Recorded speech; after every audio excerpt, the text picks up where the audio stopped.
कि जो परमेश्वर की संगति में रहते हैं ना, जो प्रभु की उपस्थिति में रहते हैं, जो परमेश्वर के करीब रहते हैं, परमेश्वर कहते हैं उन्होंने अपना उत्तम भाग चुन लिया है, उन्होंने सुपीरियर सेवा चुन ली है। परमेश्वर कहते हैं उत्तम भाग, और उनका ये उत्तम भाग उनसे कभी भी छीना ना जाएगा। आप जो परमेश्वर की संगति में, उसकी प्रेजेंस में है, कोई भी अंधकार की शक्ति, कोई शैतानी शक्ति, कोई जादू टूना, कोई भी निराशा, कोई टेंशन, स्ट्रेस आपको परमेश्वर से दूर नहीं कर सकता, क्योंकि आपने अपने उत्तम भाग को चुन लिया है। प्रभु की प्रेजेंस जो है ना, वो उत्तम भाग है, परमेश्वर ने कहा। हालेलुया।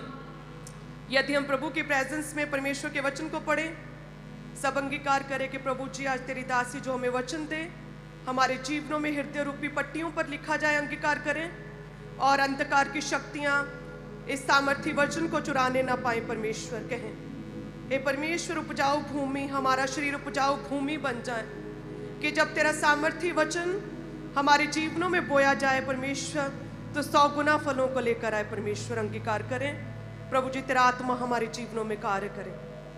आमीन।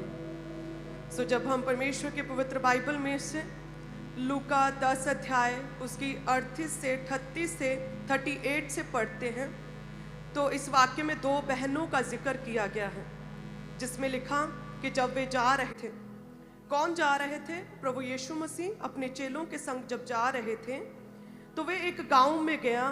मार्था नामक एक स्त्री ने प्रभु यीशु को अपने घर में उतारा।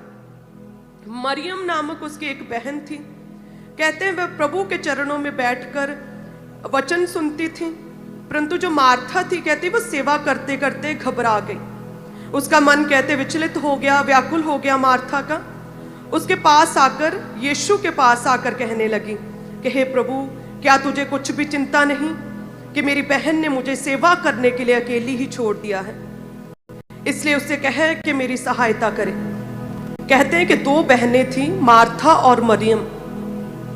कहते जब प्रभु यीशु उनके घर में आए, तो मार्था, कहते, झाड़ू पोछा लगाने में, क्लीनिंग, डस्टिंग, खाना पकाने में इतनी बिजी थी कि प्रभु की प्रेजेंस, परमेश्वर की संगति को भूल गई। दूसरी तरफ कहते जो मरियम थी, वो परमेश्वर के वचन को सुन रही थी, प्रभु यीशु के पास बैठे। एक ने चुना आत्मिक कार्य को, प्रभु की संगति, वचन को सुनना, परमेश्वर के करीब रहने को मरियम ने चुना, और दूसरी बहन ने सुना शारीरिक कार्य को, क्लीनिंग, साफ सफाई को, झाड़ू पोछे को। और कहते हैं कि मरियम तो बैठी रही,